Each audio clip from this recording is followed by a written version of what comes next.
Welcome to Biopics Mostly Suck, where we tell the true story behind movies based on a true story. I'm Rob, and I'm here with a good pal of mine, friend, life partner, Dawn. Hello, Dawn. Hi there. How are you doing? Peachy, how are you? Doing well. We're gathered here today to talk about The Falcon and the Snowman, a movie starring Timothy Hutton and Sean Penn. Dawn, I have to ask you, in 1985 when this movie came out, who did you find more dreamy, Timothy Hutton or Sean Penn? I did not find either of them to be dreamy. Why did I expect that? Neither one. Neither one. Timothy Hutton, he had like this boyish charm about him. Not my bag. Not your bag. And Sean Penn, no. No. Who was during that time? 85? 85. Sting. Okay. Mike Hutchins from In Excess. So guys with an accent. Guys with an accent. Really erudite. Very brainy. Really like that about Sting. Okay. Cynical. Okay. Really liked that. Yeah, I don't think Timothy Hutton would have hit cynical. No, not at all. No. Okay, well, both of them starred in Falcon and the Snowman, which was directed by the same guy who directed Midnight Cowboy and The Marathon Man, John Schlesinger. Oh. I do want to point out, though, that I do appreciate Sean Penn's lineage. Right? His dad, Leo Penn, right? I'm not familiar with that. One of the people blacklisted in Hollywood. Was Leo a writer? I believe so. I would have to double check. Okay, we'll check that out for the fact check. But his dad fought against all the McCarthyism going on. Oh. Was one of the people fighting against the tide of McCarthyism. Was he with Trumbo doing that? I'm not certain. But you can see where the streak comes in Sean Penn. Yeah, the activist streak? Yes. Yeah, I can see that. Not that it seems to come out quite the same way, but... No, it doesn't, does it? Sometimes he really falls flat with the activism. He's well-intentioned, but he doesn't quite hit it sometimes. I think we're digressing too much. I think we are. Falcon and the Snowman was written by Steve Zalian, and if that name sounds familiar, we talked about Steve in our episode about Moneyball. He also wrote a few other films, such as Schindler's List, A Clear and Present Danger, which I think is one of my favorite Harrison Ford films. I like that one. And The Girl with the Dragon Tattoo. The Falcon and the Snowman was his first screenplay, based off the book by Robert Lindsay. Robert Lindsay being a New York Times investigative reporter who researched the case we're about to talk about here, and he wrote a book on it. The Falcon and the Snowman gets a 6.8 out of 10 from IMDb, an 82% rating from Rotten Tomatoes, and a 68% rating from Metacritic. Now let's see how you like the film. Dawn, how did you like Falcon and the Snowman as a movie? What did you like about it? I think I liked the structure of the movie. I liked that they managed to hit the highlights without it feeling too much like it was just bullet points of the story about the two men. I thought that the conflicting sense of patriotism and annihilation and cynicism and what that led to was done well. It was well crafted. Yeah. What I really like about it is how focused this film was on the topic because of the way it presented the protagonist as vaguely backing into espionage. Mm-hmm. There wasn't a hardcore, we must do this because it's a right to upend the government in this way. It was just kind of a boredom, vague unhappiness in the Vietnam, Watergate era with the direction government was going, and this is something we can do. And they just ended up backing into selling secrets to the Russians. And I thought the film conveyed that very well. There wasn't an overarching purpose. It was just kind of a, let's see if we can do this, and then they were stuck. I could kind of see that. But what's the name of Timothy Hutton's character again? Timothy Hutton, Christopher Boyce. You could see Christopher's disillusionment propelling his actions. Oh, yeah. But at the same time, he doesn't want to be compared to or equated with people who are committing treason. Yeah. That's exactly what he's doing. I thought the film presented that fairly well. Was there anything you didn't like about the film? There's nothing in particular I actively disliked about the film. I do think it was all right. I think all the other ratings land about where I do. You know, it was all right. It was good. Yeah. Now, I want to point out that this film, which we mentioned came out in 1985, was fairly early in both the careers of Timothy Hutton and Sean Penn. Timothy Hutton really became known with the film Ordinary People, which came out in 1980, got a number of Academy Award nominations. In 81, he was in Taps with Tom Cruise, and also with Sean Penn. Yeah. Which, by the way, Taps was Sean Penn's first feature film. Oh, wow. And I think he was the standout in that film. It wasn't Fast Times? Are you talking about in order of filming or release? Fast Times came out in 82. Taps came out before Fast Times did. And this film came out in 85. And I also found out something I didn't know. He had a cameo in the movie Risky Business that somehow I've missed all these years. That he did as a favor to the director. I also want to mention that you and I were talking just last week about character actors. Yes. Because we're big fans of Stephen Root. Cracked had an article today, by the way, on 3 ways in which Stephen Root made things better last night. Well, he is a great character actor. He embodies everything he's working on.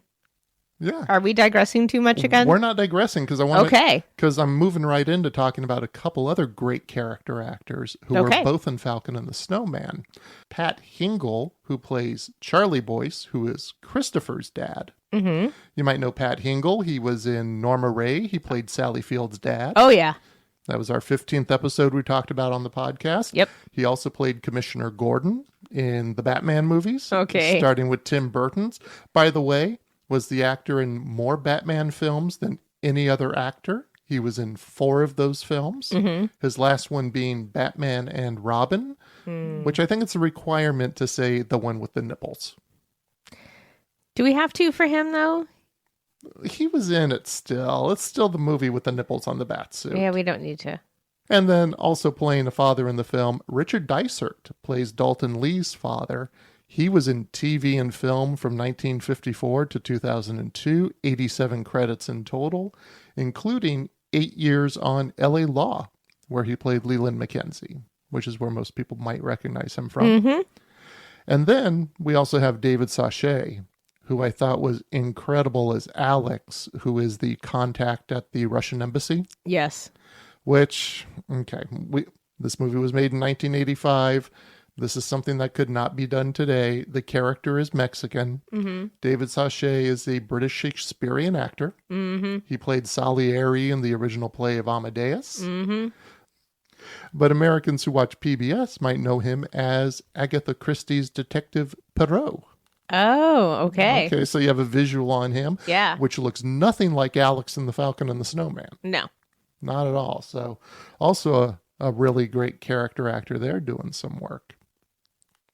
And that brings us to the point where we give the film a rating as a film. Dawn, 1 out of 5 stars for the movie Falcon and the Snowman. What do you give it? I give it a 3.5. A 3.5 out of 5? Yes. And yet you found nothing wrong with the film? I found nothing wrong with it. It was a solid film. I mean, that's a C+ or a B-.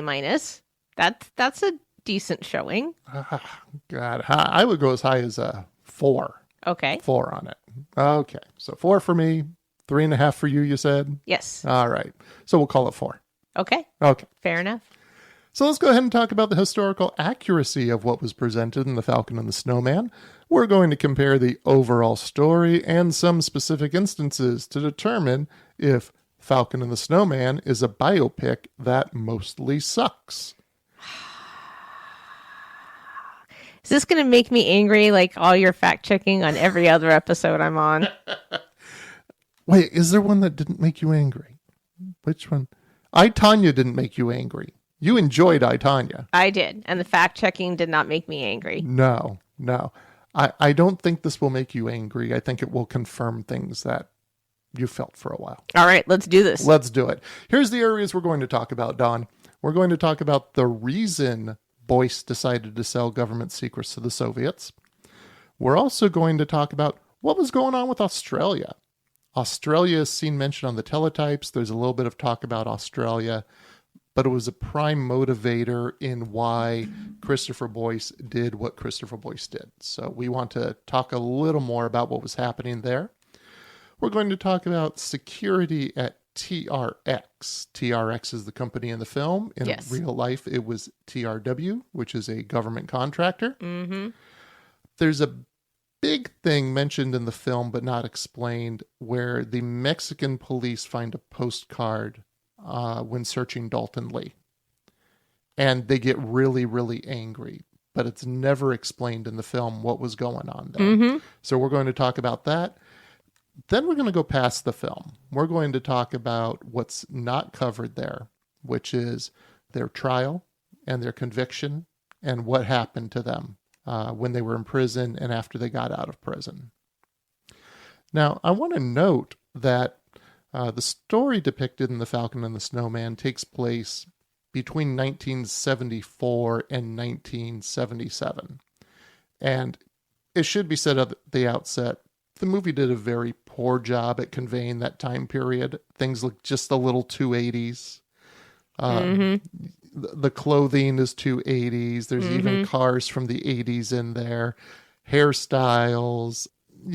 It's not hidden the 70s in the production design at all, even though they're watching the Watergate hearings live and they're placing it in 1974 at the outset. But we're not going to dive into those anachronisms. I leave that for the IMDb Goofs page. We're just interested in the historical inaccuracies that take place in the film. All right. It even went to the point in the film where a document that's being signed in the film shows a date on the document of 1984. Okay, so much for not digging into this part. We're not digging into it. Okay. I want to give a quick note about the research that was conducted for this discussion. When I start to research the biopics we do on the show, I start by doing an internet search of the movie name, fact or fiction, and it usually pulls up a few different websites that have done most of the work that kind of gives me a path to follow. None of that existed for The Falcon and the Snowman. Oh, I'm surprised, especially in the current environment. I think that would be a movie that would be of great interest because of the topic. I was very surprised as well. So in order to compare fact to the book, there were two books I had to read in total and take notes. The first is Robert Lindsay's book about the case called The Falcon and the Snowman. 359 pages. Only half of it made it into the film, but it's a great book to go read if you're interested in this case. The other half of that book is about the trial of Boyce and Lee, which is interesting in its own right. Another valuable resource to build this episode was the book American Sons, The Untold True Story of the Falcon and the Snowman by Christopher Boyce and Kate Boyce. It is not as well written as Lindsay's book, but it is interesting for the first-hand account of events that Chris provides. Two books primarily were the source of the research for doing this episode because not much else is out there. Okay, let's go ahead and get started. All right. We're going to start with why Christopher Boyce chose to sell government secrets. What the movie shows. The opening credits of The Falcon and the Snowman show kind of a worst hits reel of 1970s. Watergate, Vietnam, student protests, etc. The film shows Christopher Boyce watching the Watergate hearings and making mocking comments about the proceedings. The movie gives the impression that a bright, intelligent young man fell into selling government secrets to the Soviets due to a vague dissatisfaction with the U.S. government, and possibly due to some rebellion in a father-son relationship since his father worked in the U.S. government. The film shows that Boyce and his friend, Andrew Daulton Lee, fell into selling secrets and got in deeper than they expected to. So, what really happened? One of the advantages a book has over a movie is that it can get deep into the background and inner thoughts of a character. The movie does its best to present the father and son relationship between Chris and his father. However, the movie is limited when it comes to presenting that Chris came from a large Catholic family. He was the oldest of 9 children, and that he and Daulton were really altar boys together as they show in the film. In fact, Chris was mischievous and he would drag his feet as he walked to hand out communion. Once he was charged with static electricity, he would touch the communion plate to his friends' chins and give them a jolt. He was a straight A student, and when he took an IQ test in high school, he scored 142 points, placing him in the above-average category. Daulton had a different background. He was adopted. Daulton's birth parents were in the process of getting a divorce decree, and under California law at the time, a 1-year waiting period was required. If the couple had sexual relations during that time period, the request for the decree would be invalidated. Rather than report the pregnancy to the court, Daulton's birth parents chose to give him up for adoption. Wow, that's loaded. You may think from the film that Daulton and Chris were best friends, but they weren't quite. They were buddies. They both attended Catholic school in primary grades, and then they both wound up at the same public high school. And now they were students who had that shared experience of being their first time to a public school together. So they could relate to the background each one came from and the new experience each one was having. Oh, sure. However, the more Chris hung out with Daulton, the more he smoked dope and the more his grades dropped. In the film, whenever Daulton appears and Chris's parents are in the room, you see them giving sideways glances to each other. The reality of that is they were of the belief that Daulton was the reason why Chris dropped from a straight A student to a straight C student. In fact, Chris's parents sent Chris to a different high school, but it didn't stop him from getting together with Daulton to get high and fly their Falcons. Now, this wasn't mentioned in the film as well. The Snowman had falcons. In fact, one time Daulton took Chris out to a field to show him a red-tailed hawk he had just bought. And once he released it, the hawk circled back and latched its talons onto Dalton's face. I'm sure that wasn't funny to him. That actually sounds pretty dreadful, but that says a lot. Yeah, it gets described in American Sons that the hawk was latched onto his face and Dalton's arms are waving all over the place and he's running around, and he got rid of the bird shortly after that. Now, what the film does get right... I imagine it was an amicable split. Now, what the film does get right is in the film we see that Daulton has piranhas in a tank and goldfish to feed the piranhas. We see that happening. They don't mention that he also had a pair of pet armadillos. Armadillos? Armadillos in Southern California. Huh. But back to Chris and his motivations. While the movie shows that Chris is Catholic and has made a decision to not enter the priesthood, the book by Robert Lindsay calls out that Chris grew up in the Catholic Church that existed before the reforms that took place in the mid to late 60s. And that brand of Catholicism had a clear line of right and wrong.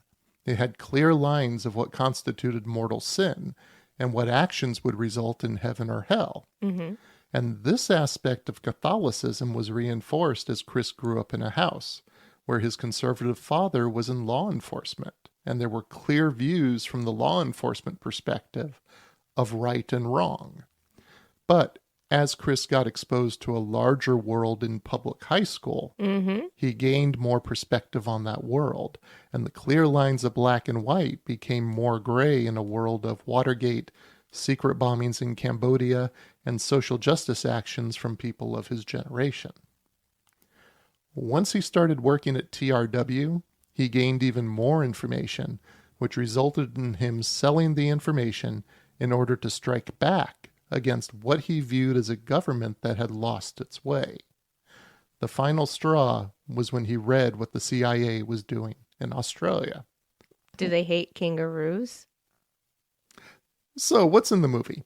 There are some shots of a wire feed on the teletype machines that make a mention of labor activity in Australia. Mm-hmm. There are references made to the Australian government in microfilm and in news reports in the background.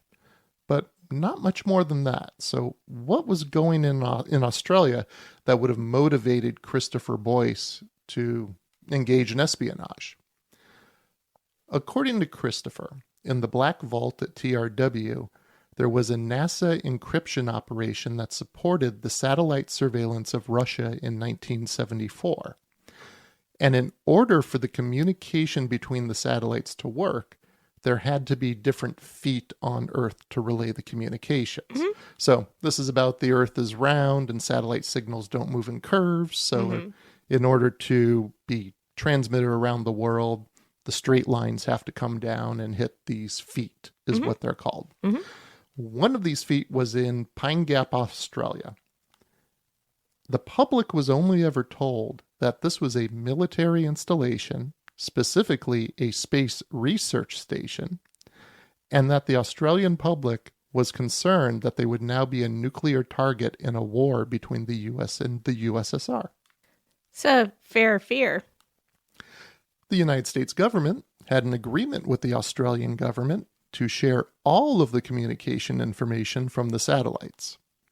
Australia was, and is, an ally. They fought with us in 2 wars. But the United States government did not follow through on their agreement to share this information with our ally. Shocking. They also hid a new, more sophisticated Argus surveillance project from the Australians at Pine Gap, which was also in violation of the executive agreement between the 2 countries. Shocking. Now, according to Boyce, he was told by the project security director that the Labour government of Australia, that would be progressive or liberal government in Australia, was a threat to American interests. I remember that coming through in the movie. Yeah. When the Labour Party came into control in 1972, there was fear in American conservative circles that the KGB might find it easy to infiltrate a liberal government. Why? Why did they think it would be easier to infiltrate a liberal government? Because liberals aren't conservatives, Dawn. So they wouldn't catch someone who's trying to infiltrate them. Well, they'd be more susceptible to being infiltrated. Oh, so the people who eventually got hosed by a 19-year-old? Mm-hmm. Cool.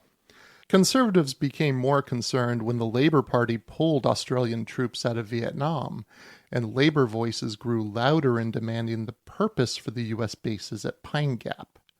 There were threats of strikes that would prevent material and personnel from reaching Pine Gap and would prevent the CIA from making improvements to the bases. And that's the background to what we see in the film. Because Boyce reads encrypted communications about the CIA infiltrating Australian trade unions. Mm-hmm. That's the entire reason why the CIA was infiltrating those unions. Mm-hmm. But that background isn't provided in the film. At this time, Australia was in the midst of a constitutional crisis, which is too much to get into here, which saw the ouster of Prime Minister Whitlam from the Labour Party and the establishment of Sir John Kerr from the Conservatives. Boyce... I wonder who stirred that up. Conservatives from the United States? No. Nah, we wouldn't meddle in another government. No, we don't get involved in fomenting the overthrow of a government in any way. Now, Boyce had heard a CIA project administrator refer to the new prime minister as our man Kerr.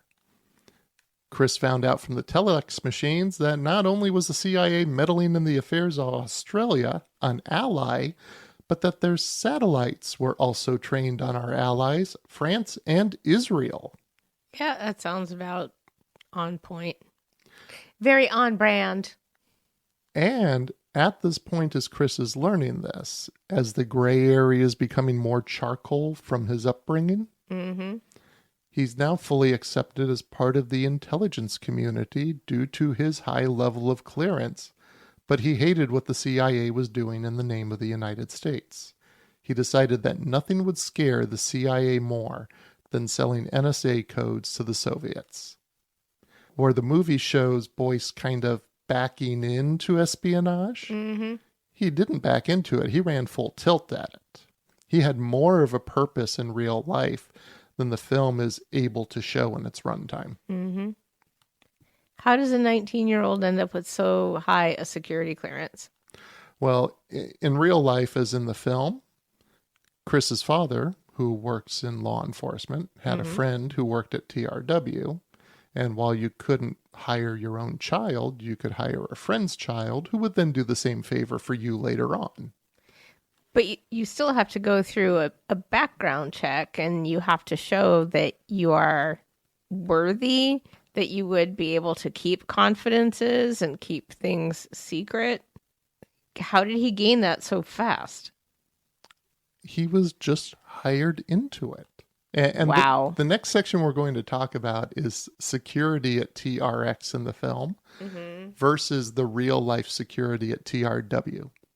And I think some of that might answer your question here. Okay. So what was in the movie? Security, such as it existed at a government contractor that worked on highly classified programs, was practically non-existent. The film shows that Boyce could bring a briefcase into a secure area and leave the grounds without the briefcase being searched by security. The film also shows that the staff in the Black Vault are mixing up margaritas using the paper shredder. And when I saw this movie, the very first time I saw it was probably in the late 80s on cable. I think for me that was a suspension of disbelief moment. You know, that almost took me out of the film. That there's no way a classified government contractor would allow those things, and these are devices being used by the filmmaker in order to move the story forward. Oh, see, I would think it's so outrageous that if it's not exactly that happening, that it was something similar enough that it was simply a substitute. Well, let's play a game, Dawn. Okay. Let's find out what really happened. I'm going to name 3 things that were shown in the film about security at TRX. Okay. You tell me if any one of these 3 things are false. Okay. The first one, the employees in the Black Vault used the paper shredder to mix drinks. 100%. Which? True. True. Number 2, Boyce did get a guard to bring a plant to the Black Vault that contained codes that he was bringing back into the building. True. And the last one, employees could walk in and out of secure areas without having their bags and briefcases searched.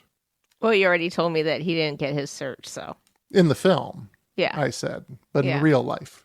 That's probably true, too. Okay. Well, what I'm going to do is I'm going to have Christopher Boyce give you the answers to this quiz.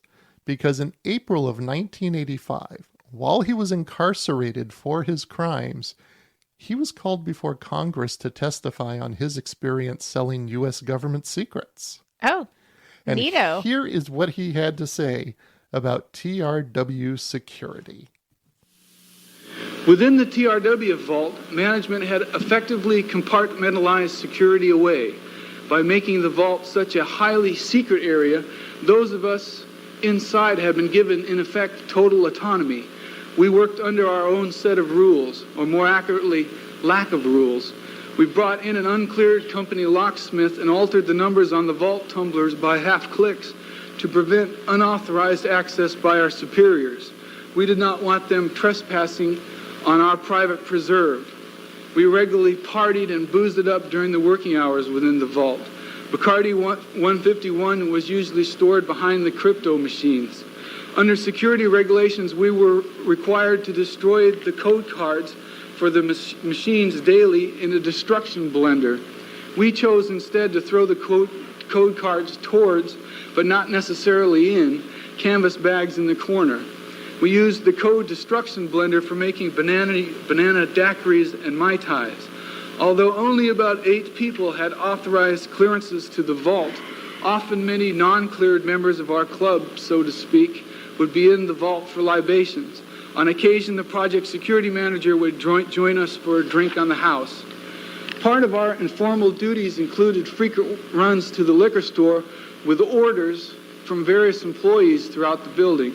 We used the satchel for classified material as a cover to bring in their peppermint schnapps, rum, Harvey Wallbanger mix, what have you, along with our stout malt back into M4.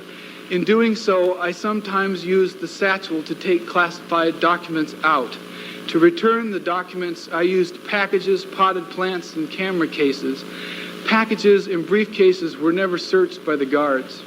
On one occasion, I needed to return a rather large ream of documents, about this big, that I had taken out earlier in the satchel on a Rhyolite beer run.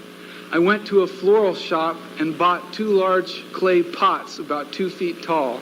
I put the ream of documents in one after wrapping them in plastic, covered it with dirt, and then stuck bushy plants in both pots. I brought one of the plants into the building myself and asked the security guard to carry the plant holding the documents back into the building. He obliged. That's some shit. Yeah, that is. So everything the movie shows is true and more, even though it looks like it would be a device to move the story forward.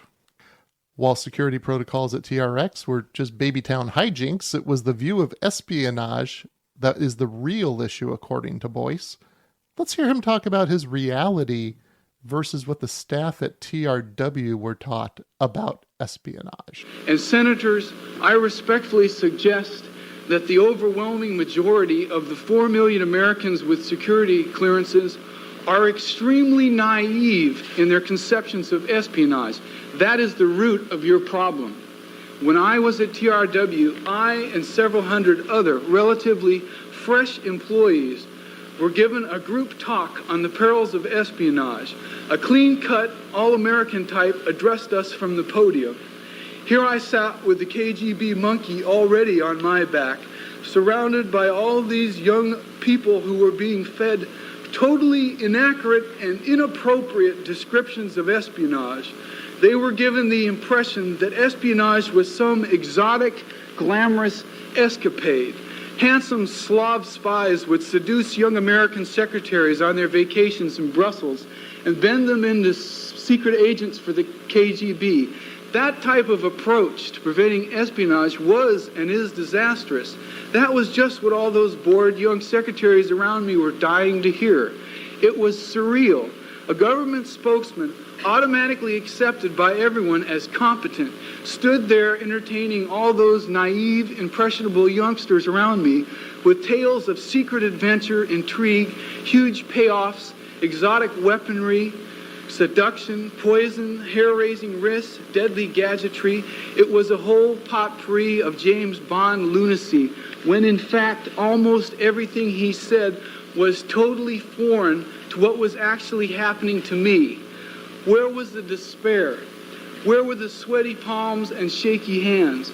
This man, Ned, said nothing about having to wake up in the morning with a gut-gripping fear before steeling yourself once again for the ordeal going back into that vault. How could these very ordinary young people not think that here was a panacea that could lift them out of the monotony of their everyday lives, even if it was only in their own fantasies? None of them knew, as I did, that there was no excitement, there was no thrill. There was only depression and a hopeless enslavement to an inhuman, uncaring foreign bureaucracy. I hadn't made myself count for something. I had made my freedom count for nothing. Wow. Which part? All of it. But he nailed it. You know, when you make it sound sexy, it's just like anything else when they're trying to keep people away from something by making it sound sexy. It only makes it more appealing. As he said, even if it's only in their head. And do you think any instructor who's training about espionage is going to expect that one of his students in the room is currently conducting espionage? No. No. And it seems apparent that either they thought that tactic would work or that they had absolutely no fucking idea what it actually looked like. That they somehow envisioned that they were working in a world where James Bond might traipse through their world for a little while, rather than look for the people who are angry and disillusioned. Look for the people who don't say too much. Look for all the clues that Bryce was talking about. Not someone who suddenly has an extra bangle or took a trip. And I have to say, that is one thing the movie did really well, is none of what Daulton or Christopher were doing looked exciting in any way. No. As opposed to James Bond, it didn't look like anything I would ever want to engage in or be a part of. It looked stressful and heartbreaking the way it was presented throughout the film. Mm-hmm. And I would imagine that is much more true to life for a James Bond type person as well. Well, the unsaid thing in James Bond films is that's why he drinks so much and takes on so many women. Yes. It's because he's trying to compensate for that. Mm-hmm. But that's never really addressed in those films. No. But, yeah, that's a lot to digest. Yeah. So they went on selling secrets. Dalton's main motivation was to raise money for future drug business operations that he wanted to put in place. Oh, yes. But let's go ahead and talk about when it all came down with Daulton and Christopher's arrests. What's in the movie is that it shows that Daulton Lee is arrested outside of the Russian embassy in Mexico City. Mm-hmm.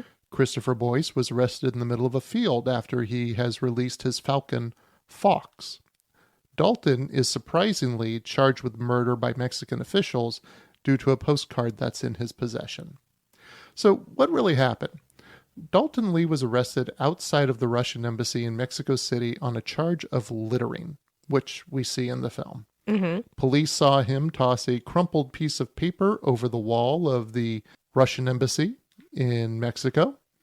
While in custody, the police found a postcard that showed the same intersection where a Mexican police officer had been shot and killed a week earlier. Oh. In the movie, we just see them with the postcard, and they get aggressive and they start yelling, "Murderer, murderer," but nothing else is explained about it. The reason why Lee had the postcard of that intersection is that this is how the Russians would communicate at which intersection he should leave the tape X's to indicate he was in town. Mm. The Russians would send the postcard to his sister's address. His sister wasn't knowing of what was taking place here. Mm-hmm. The date of the meeting would be 7 days from the date on the postcard. It was just bad circumstance that Daulton had a picture of the intersection where the cop was murdered on him when he was arrested. When the Mexican police also found microfilm of documents on Daulton, they developed them and realized there was a matter of U.S. national importance taking place. They presumed that Daulton was a Soviet agent who had killed the police officer because he had found out what was going on. Daulton was actually to have a meeting with the Russians on the same night that he was apprehended by the police. He begged the police to let him go to the meeting and prove it to them. The police drove Daulton out to the intersection, where they saw the tape marks on the light poles. And then Daulton sat in the restaurant, surrounded by plainclothes Mexican police, and waited for the Russians to come. They never came. After a half hour, the captain packed up the operation and took Daulton back to jail. Daulton begged the police to let him attend a backup scheduled meeting with the Russians. Mm-hmm.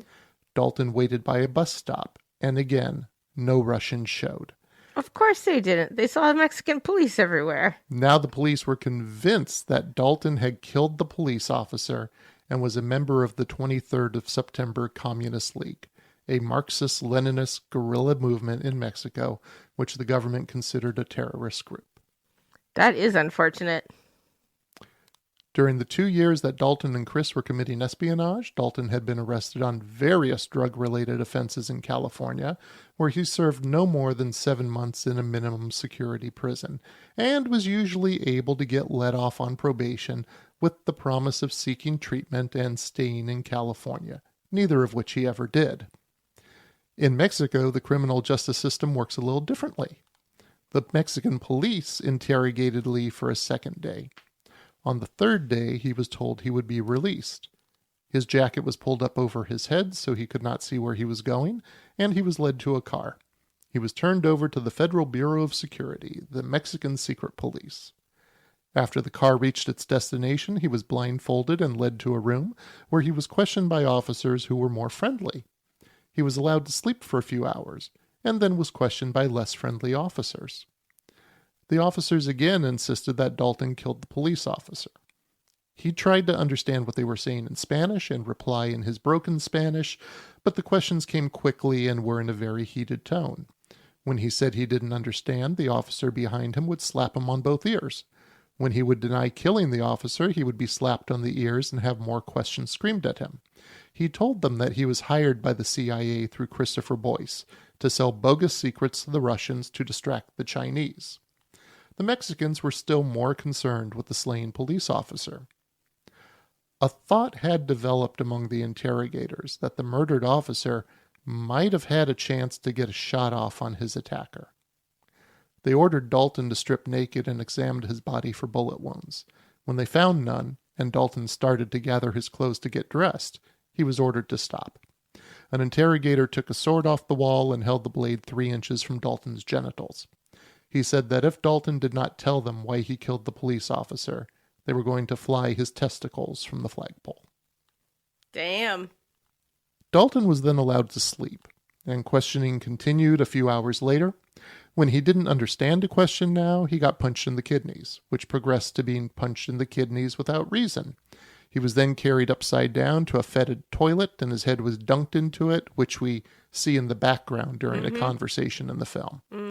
After 6 days of torture and shitting himself due to the tap water he was given to drink, Daulton was brought to an office where 2 CIA agents asked him some questions. He was so desperate to leave Mexico that he signed away his Miranda rights. Wow. While all of this was going on, Boyce was out of the espionage game. He had left TRW and enrolled in the University of Riverside to continue his studies.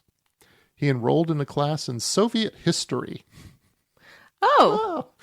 Of all choices. The movie does show him going to an airport to try to catch a flight out of the country. He did go to Ontario Airport near Los Angeles, but decided that it really didn't matter where he was. The FBI was going to catch up to him regardless. While he was attending University of Riverside, he was renting a shack on a former turkey farm outside of the city when he was arrested. This basically takes us up to the end of the movie, because the end of the movie shows the perp walk down the hallway. But I think now's a good time, before we move on to the other aspects that aren't in the film, to give a letter grade on The Falcon and the Snowman. So, fact versus fiction, Falcon and the Snowman. I know you said there's some things to digest here, but in the conversation in the moment, what letter grade do you give Falcon and the Snowman for historical accuracy? I give it a B. A B? A B sounds good. I go with a B as well. B's all around for Falcon and the Snowman. Well, now we're going to talk about Lee and Boyce's trial and incarceration. And even though this is outside of the scope of the film, I think the information that is out there gives an interesting perspective on the life of a person who is incarcerated and the complexities of the law that are involved to garner a person's freedom. So what was in the movie, as we mentioned, Boyce and Lee are being led down a hallway, shackled wearing LA County Jail jumpsuits. They were found guilty in 1977. Boyce received a 40-year sentence, and Lee received a life sentence for their crimes. That's pretty heavy duty. In the film, we see a friend of Chris's father talk about trying to find a way to not prosecute Chris. In real life, the parents of Chris and Daulton almost didn't have to find a way to avoid prosecution. the U.S. government contemplated not prosecuting them at all for their crimes. Because? In order to make a case that a crime had been committed, the government would need to provide evidence of what was stolen. The U.S. government was not keen on making public in trial clandestine satellite systems that surveyed our allies, nor CIA or NSA covert operations. The CIA agreed to release the documents about the Pyramid Project. Now, if that sounds familiar, that's the project you hear most about in the film. Yes. Is Pyramid. But if that's a concern, then how do they prosecute any espionage case? Well, what the government did is they agreed to release information about the Pyramid Project as an example of the types of documents that were stolen. But if it became necessary to share the documents about the Argus and Rhyolite satellite projects that Boyce and Lee had stolen and sold to the Soviets, then the decision to prosecute them would have been withdrawn. Huh. Now, Argus and Rhyolite satellite projects do get a brief mention in the film. You do see on a binder during the inspection in the vault, a binder with Argus written on it. Yes. And Rhyolite is mentioned a couple times. Yes. But it's the Pyramid Project that takes center stage in the movie. Yes. The prosecutors also had a hurdle with the statements Boyce and Lee gave to the FBI. Both of their statements had been stamped top secret due to the nature of what was discussed. Which presented the same problem as to how to bring evidence of what was stolen forward into trial. And also, Lee gave his statement after a week of torture in a foreign country, which could be fought by the defense as inadmissible. Sure. The government's only recourse would be to offer Boyce a deal and have him give information on Lee. Both Boyce and Lee could have received a lenient sentence of 6 years under the Youth Corrections Act. Boyce received 40 years. He lied that Lee had blackmailed him into getting the documents from TRW. And Lee received a life sentence. He lied that Chris was working for the CIA and had recruited him. Oh my God. But now we get to the part of the story and the person you had asked about, Dawn. Let me introduce Caitlin Mills to the narrative. She's also known as Kate Mills. C-A-I-T is the spelling for Kate Mills. And she was a paralegal living in San Diego, California. She had read Robert Lindsay's book and felt sorry for Daulton Lee and decided to get him out of prison. Does this sound familiar to another episode we discussed? Yes. We talked about Bernie, where Jodie Calloway Cole approached Richard Linklater, the director of that film. Yes. To ask him for the trial transcripts in order to file an appeal on Bernie Tiedi's behalf. Well, in regards to Kate Mills, after she read Lindsay's book, she felt that Daulton's sentence of life in prison was extreme and that his legal defense had been a joke, and she also saw an opportunity.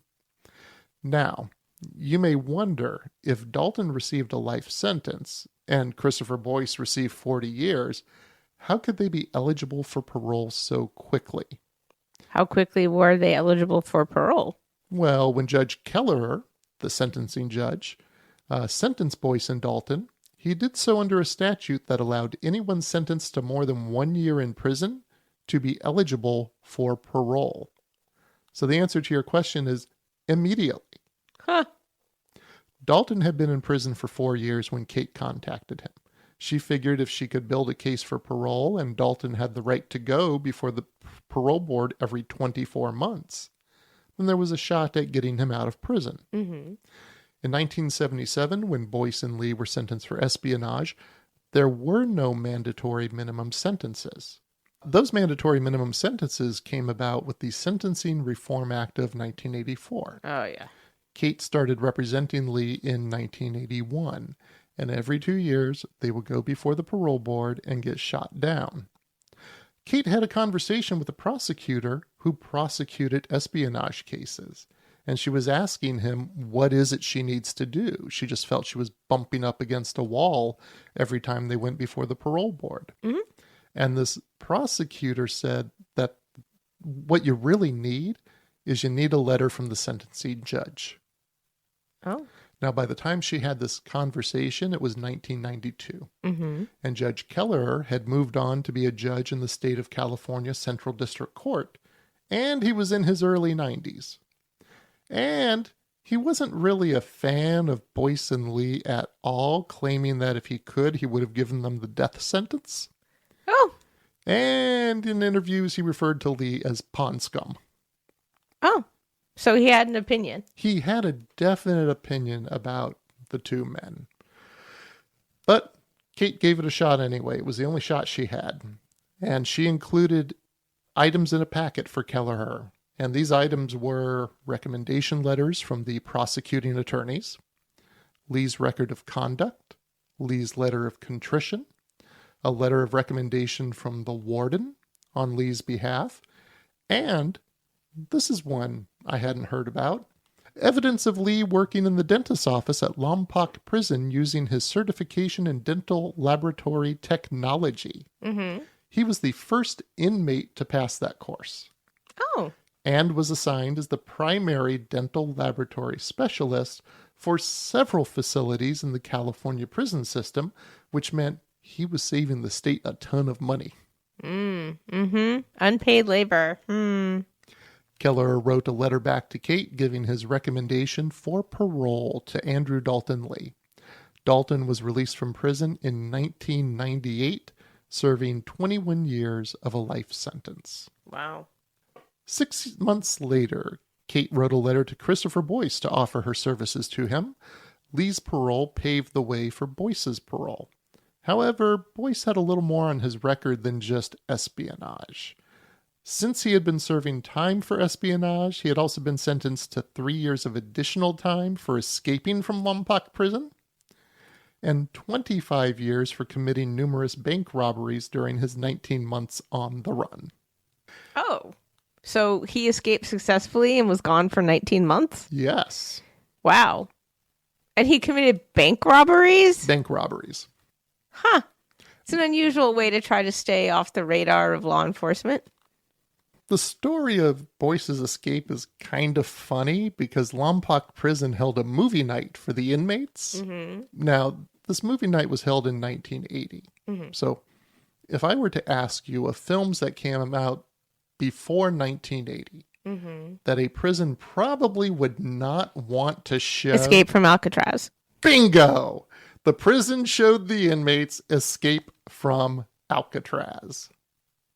Huh. In 1980, Boyce escaped Lompoc using a plan, as the Daily Mail said, quote, with elements that seemed to be lifted from Clint Eastwood's Escape from Alcatraz. And that's because they were. He saw what Clint Eastwood did in the film. He applied it to his escape, right down to making a papier-mâché likeness of himself in his bed. Huh. Now, how industrious. Now, Boyce escaped a year before Kate was working on Daulton's case, 1981. He was on the run when Kate started working with Daulton. Boyce spent his time hiding out, robbing banks, and taking flying lessons. How was he able to get flying lessons if he was on the run? I have no idea, but he was taking flying lessons. All right. Because his plan was to learn to fly a helicopter and break Daulton Lee out of Lompoc. Okay. Boyce was captured while munching on a cheeseburger in his car at a fast food joint called The Pit Stop outside of Seattle, Washington. An FBI agent opened the passenger door of his car and with his gun drawn said, "You're under arrest. Put down the cheeseburger." Oh, my. Oh, wow. When Boyce was recaptured after 19 months on the run, Kate flew up to Seattle. She wanted to talk with Boyce to see if she could get some information to help Lee. In particular, she wanted to rule out that Lee had any knowledge of Boyce's plans to escape from Lompoc. Because while there was no information that said Lee was involved, there also wasn't information that said he wasn't involved, and that doesn't exactly cause a parole board to move in your favor. Boyce was sentenced to an additional 28 years in prison, in addition to the 40 years he was already serving.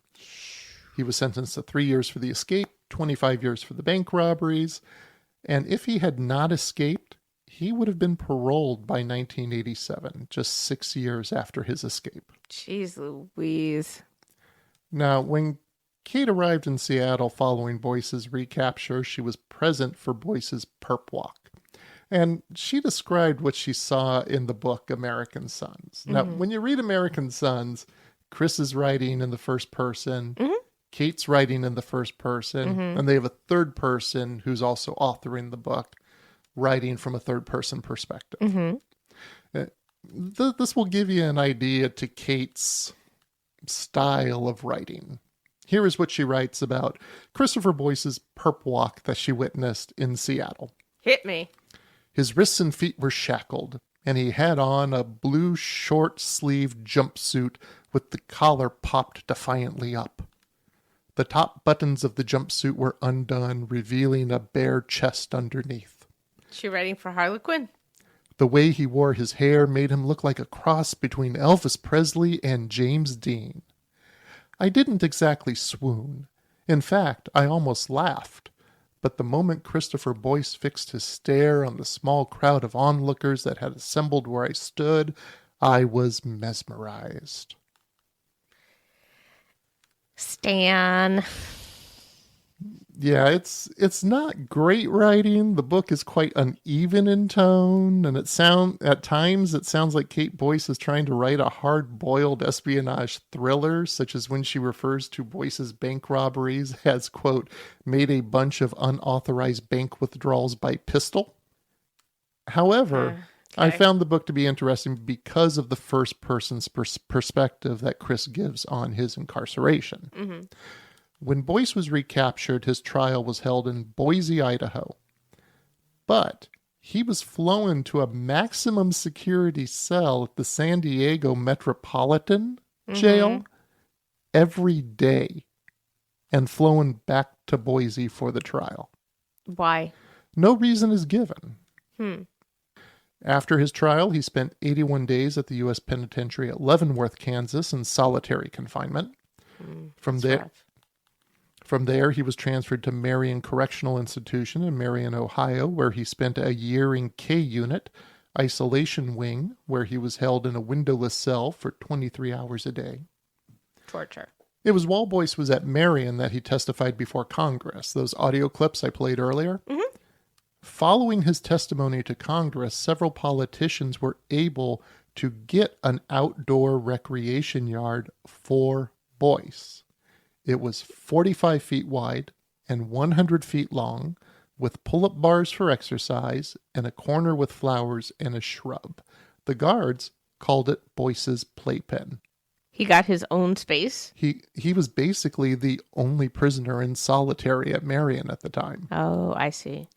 And because he had cooperated with testifying to Congress, there were congresspersons who were sympathetic towards him being in solitary and wanted him to have some outdoor time. And they were able to get this 45-foot wide, 100-foot long, fenced-in space outside where he spent the time reading and writing letters. Oh. 6 months later, he was transferred to the general population at the Minnesota Correctional Facility in Oak Park Heights after spending 6 years in isolation. Jesus. While in the general population, he was assigned a parole date, and 6 months later, he was transferred to a supermax prison at ADX Florence. ADX Florence was nicknamed the Alcatraz of the Rockies, and it housed Timothy McVeigh, Terry Nichols, and Ted Kaczynski. Oh, the company you keep. The reason one might be sent to ADX Florence could involve acting out in a manner that is violent and destructive or repeated attempts at escape. For Chris, it was because he wrote articles for the Minneapolis Star-Tribune. Oh, and what were the articles about? Well, the articles focused on what life was like behind bars and largely focused on how progressive the approach was at Oak Park Heights Penitentiary. But at this time, there was another inmate by the name of Bjork. Not the singer. Same spelling, Bjork, who was a convicted murderer who started to threaten other inmates with impunity. Mm-hmm. In his article, Chris voiced his support for the death penalty for prisoners like Bjork, and also accused the staff at Oak Park Heights for doing nothing to protect the rest of the inmates. The administration at Oak Park Heights quickly claimed that Boyce's safety could no longer be guaranteed and had him shipped to solitary confinement at ADX Florence. Wow. During this time, Kate was preparing Boyce's parole hearing. Kate tracked down most of the bank tellers who had a gun pointed at them by Boyce. They said that even though they could tell the gun was loaded, they never felt in any danger due to Boyce being polite and soft-spoken during the robberies. Kate and Boyce married in 2003. Of course while they she did. was working on his parole. Boyce was released on parole in July 2007 after serving 30 years in prison on a sentence that had grown from 40 to 68 years. Both Chris and Kate are on Twitter, although she may have moved to Tribe Social by now after all the Twitter stuff that's been going on. She threatened to. There are pictures of Chris with his falcons, and Kate is a big supporter of social justice and women's rights. Andrew Daulton Lee's path after release is a little more spotty. When he was released from parole, he was given a job as an assistant at Sean Penn's production company. Wow. Lee learned woodworking in prison and continued it after his release. He also did some work with a Redondo Beach attorney as recently as 2008. Kate kept in touch with him, even though he was jealous of the relationship that she had with Chris. But they had a falling out in which she detailed in a blog post in 2010. Basically, she got tired of everyone asking about Daulton Lee. They had become friends. She had worked close with him with the parole. He was at her home many times for holiday dinners. Mm-hmm. And this is all her perspective. This is all her saying this. But she says that Lee had convinced her to open a restaurant. And when she was on the verge of making it happen, she met Lee's partner in financing the venture, a drug dealer she had met behind bars as an attorney. Oh, man. She admits that she got so wrapped up in the dream of running a restaurant that she did not consider the danger of being in league with Andrew Daulton Lee and having it financed by drug money. Mm-hmm. After this encounter, the trail on Andrew Daulton Lee gets cold. I did some research. Mm-hmm. I was able to find a listing for an Andrew Daulton Lee living close to Palos Verdes, where both he and Chris grew up. And his age is correct at 70 years. I found a phone number, and I thought of calling, but I decided that it's either a person with the same name who gets these calls all the time, or if it is the Andrew Daulton Lee we're talking about, he hasn't put himself out there the same way Christopher Boyce has. Mm-hmm. And probably just best to respect that and leave him alone. Absolutely. So, there's a question that is out there, which people wonder about, which is when did the CIA really know what Boyce and Lee were doing? Mm-hmm. Like you asked, how was it so easy? Mm-hmm. Yeah, because in the movie, it almost comes off as they were letting him do some of it because it was psych ops, deliberate misinformation. The fact is that Boyce and Lee got away with selling secrets to the Russians for 2 years, and that is pretty astounding. And this is why people wonder if they were left to do it by the CIA. Mm-hmm. In the book, before any news about the espionage broke, co-workers at TRW made comments such as that Boyce is going to jail for the rest of his life, and that he was, quote, on everyone's list. Now, author Robert Lindsay contends that these remembrances by Boyce may just be due to the paranoid state he was in at the time. Mm-hmm. Okay. But Boyce was such a golden boy in the eyes of just about everyone, even after his arrest, that the comment about being on everyone's list could have been referencing future promotions. Mm-hmm. The comment about going to jail for the rest of his life came from Gene Norman, who is depicted in the film as a co-worker. Yes. Also having some residual effects from serving in Vietnam in his approach towards government and conspiracies. And Gene Norman said that Boyce is going to jail for the rest of his life after they had a night of drinking. Oh, It was actually Gene who raised the idea of selling secrets that they had access to in the Black Vault prior to Boyce entering into selling secrets to the Russians. It could have been said that in context of this topic, or it could have been taken out of context by Boyce due to inebriation. If the CIA really did not know what was happening until Lee was in custody in Mexico, then that means the CIA was much more effective at keeping tabs on other countries than at people who work for contractor sites. Yep. But there are some people who do not believe that the CIA dropped the ball on this one. Reasons given include the fact that Boyce was a 21-year-old college dropout making $140 a week and was placed in a sensitive national security position. I think. So does that mean it was a setup? That they wanted him to sell secrets? That's what some people say. Some people say what I said earlier in the conversation, that in the law enforcement community, you do favors and hire each other's kids and you give them really sweet roles. Because you can. And it could have just been that. But when it comes to the secrets in the Black Vault, the Pyramidder papers were left unlocked when they should have been kept in a safe, just like we see during the inspection scene in the movie. The character of Gene Norman, Boyce's co-worker in the Black Vault, even says in the film it is a dead project. Yes. And he refers to it as bait. But this is also a secure area that had become a nightclub. Yes. Employees who did not have authorization to be in the vault came throughout the day for drinks. Now, it's hard to say with any veracity that a binder that should be in a safe being left out in the open is suspect when the employees who are responsible for keeping it secure are mixing drinks in the paper shredder. Was anything that Boyce testified to validated by anyone else? Was it corroborated? You mean regarding the espionage? Regarding all of it. Everything that he talked about. The utter lack of security, the behavior of the staff of the vault. Well, those accounts come from American Sons, which is Christopher Boyce's firsthand account. And no, he doesn't bring other people's perspectives into it. He's just presenting his own. And Robert Lindsay's book doesn't quite touch on it to that degree, but it does mention what we discussed that's in the film, those security laxes. So I would imagine Robert Lindsay would have had a second source on those, which is typical protocol for doing reporting. Meanwhile, Lee is seen going back and forth to Mexico. The movie alludes to the fact that he is on probation, but he was on probation for multiple drug offenses and was never stopped at the border.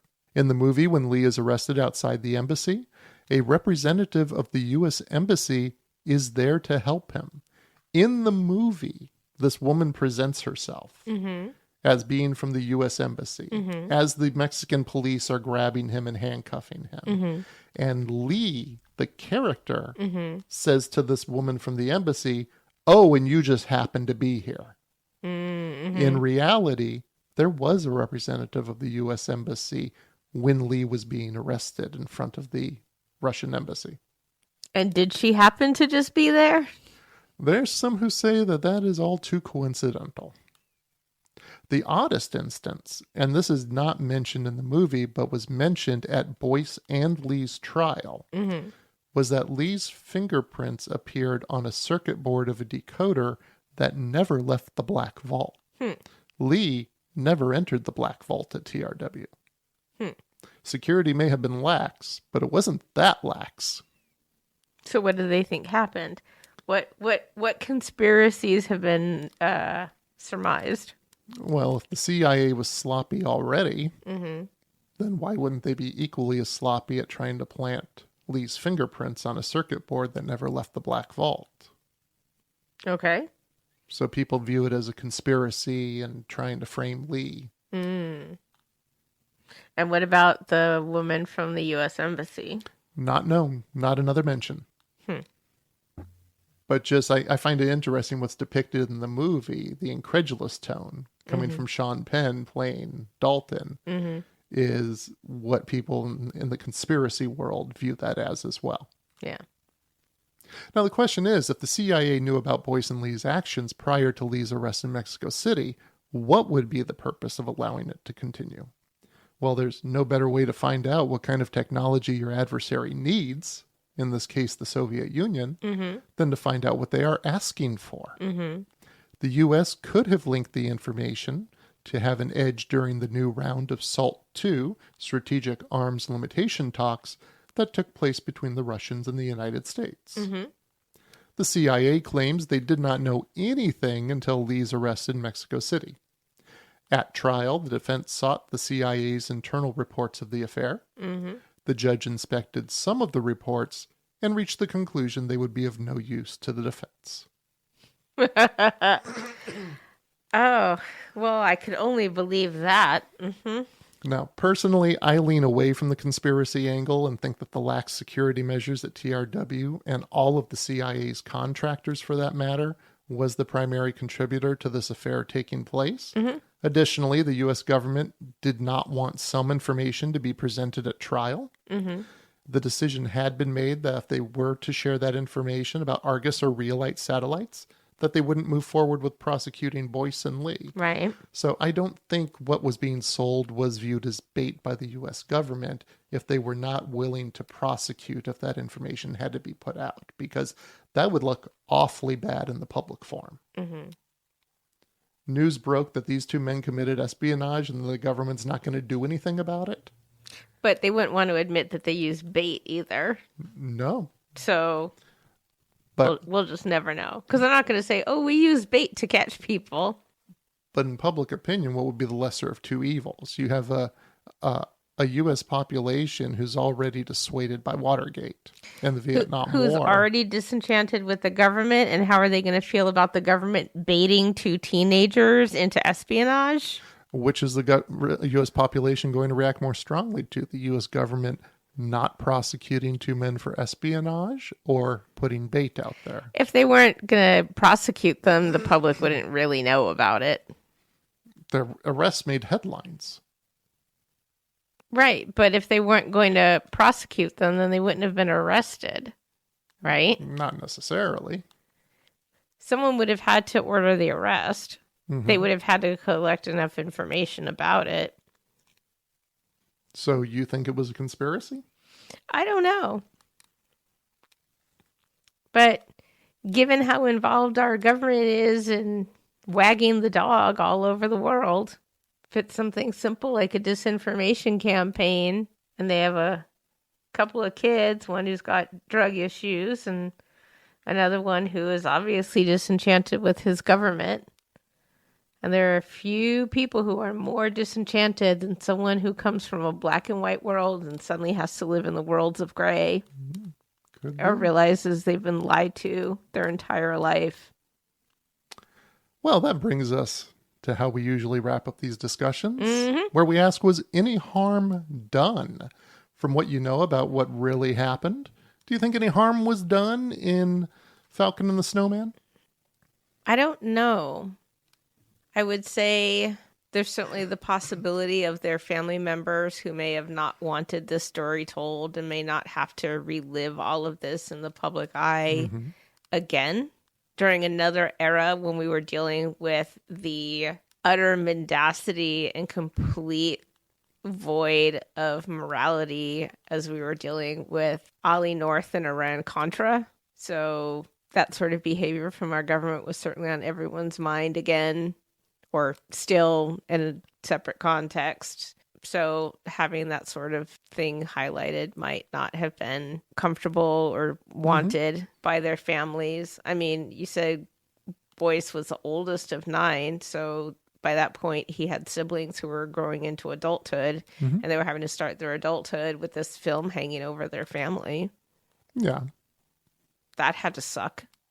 Well, sure. Film came out relatively quick after the real life events happened as well. 1977 to And the movie came out in 85.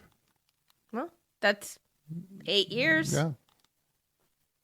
That's a lot of growing up for younger siblings. But from what we've discussed, there weren't any gross mischaracterizations of Boyce or Lee that are apparent now. No, I don't think their specific reputations were harmed in some way. I'm just wondering about the larger scale harms. Well, here's the ethical question. Will those be the fault of Daulton and Christopher more than the fault of the filmmakers? No, the original harm is because of Dalton and Boyce. But even that, you get into the complexities of you can't control what other people do. You're not responsible for what other people do. Yeah. But we also know in this country, we love a good salacious story. Yeah. And asking people about their family members who have committed crimes or blaming them or seeking answers from them that they don't have and shouldn't have to be asked about is what we do, right? Yeah.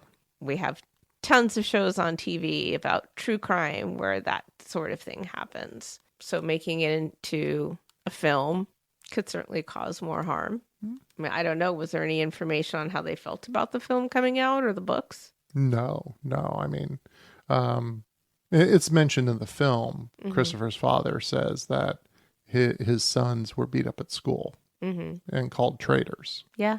So that came out of the original reports that came out. But there was no word if anything came out of the film itself to that degree.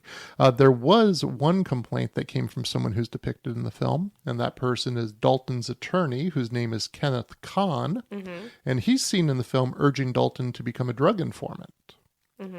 What really happened is that Kenneth Kahn, in addition to being a defense lawyer, he's also a stand-up comic. Welcome to Los Angeles. Yeah, don't forget to tip your waitress. Kahn took issue with the scene and filed an $11 million lawsuit against Orion Pictures for libel. He states that he built a reputation on never urging his clients to become an informant. Orion Pictures settled with Kahn for what Kahn called a substantial sum. Orion Pictures stated that it settled for pragmatic reasons, and that Kahn was previously paid $15,000 when he signed a release which authorized a, quote, factual or fictional portrayal of himself. Odd. Kahn states that he agreed to a fictional portrayal, but not to be slandered. So that is the only harm I have been able to find that has been identified. With that, let's revisit our grade. I think we gave the film a grade of B. Yes. For factual. With a little bit more information, are you holding to a B?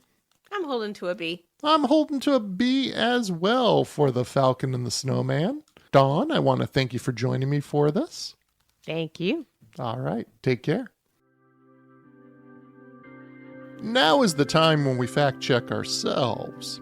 I can't possibly presume to have every answer for every question that comes up during our conversations.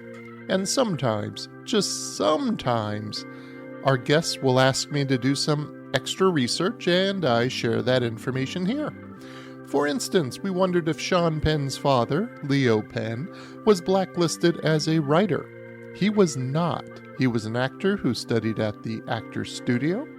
When he refused to name names to the House Un-American Activities Committee, Leo was blacklisted as a film actor. He worked as a TV actor and director until 1995. He passed away in 1998.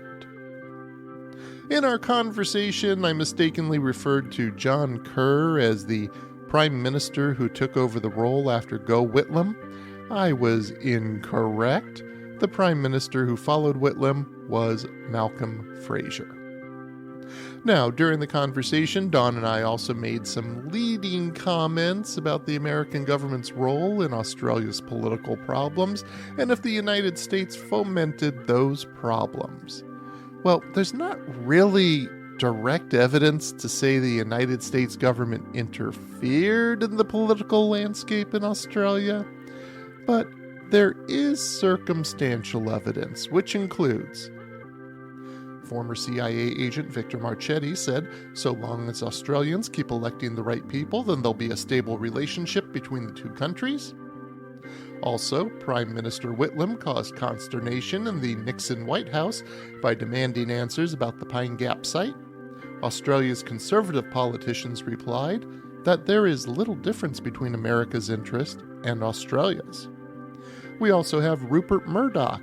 Yes, the same Rupert Murdoch of Fox News, who at the time dominated the Australian media, and his news organizations turned on Prime Minister Whitlock.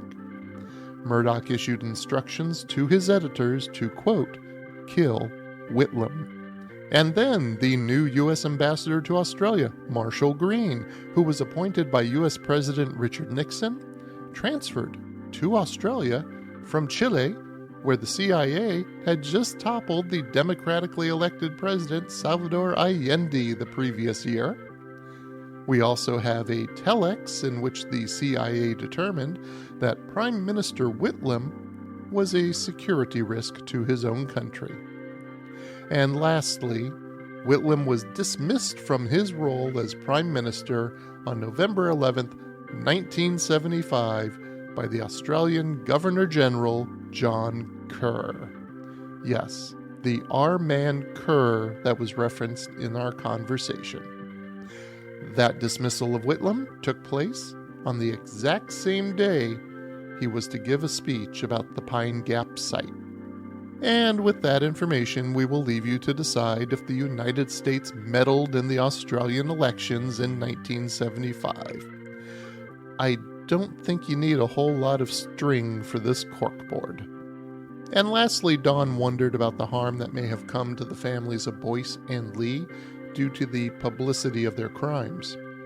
According to Brian Boyce, who was 12 at the time his older brother was arrested, he was taken out of school for a few weeks. When he returned, he was taunted and bullied. The family house had eggs and paint thrown at it, and mailboxes were broken. The Boyce children grew up, moved out, got married, and dispersed throughout the world. Their parents moved to the Pacific Northwest. Brian attended the premiere of The Falcon and the Snowman with his brother Michael. They cried on each other's shoulders. Brian said, "It scared me. There I was, watching everything my brother did. It's just another brick wall I will have to climb over to get on with my life." It goes to show that is not only the criminal who serves the time, their family serves it right along with them. And it's one reason, on a personal note, where I feel that biopics need to be accurate, because there are real people who are affected.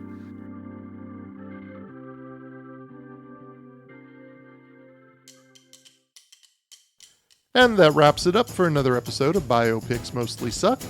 If you liked it, please subscribe using your favorite podcasting platform. We are literally everywhere. You can find all of the sources that we used to build this episode at biopicsmostlysuck.com/Falcon and the Snowman. I usually throw some other goodies on the episode pages like videos or pictures.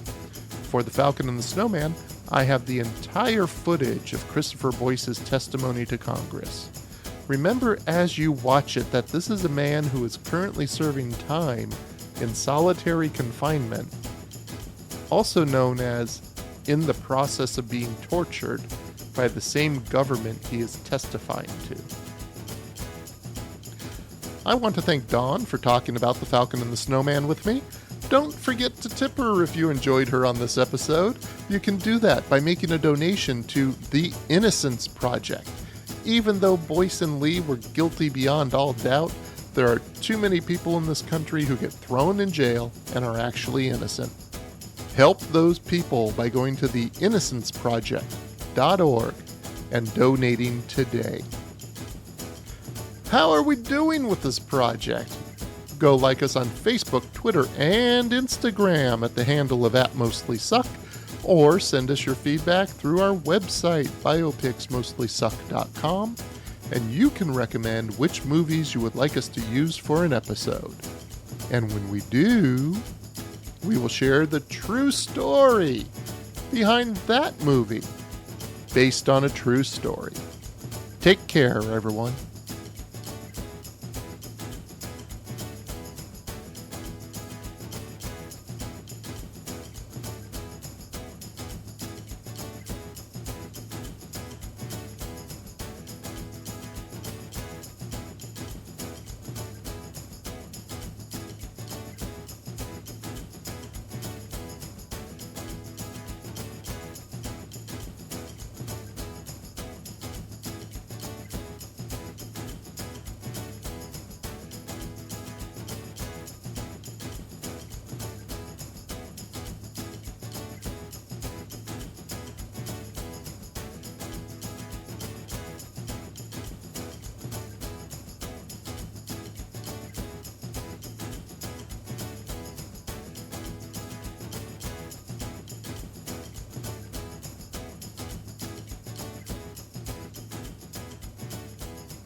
Peace out, baby.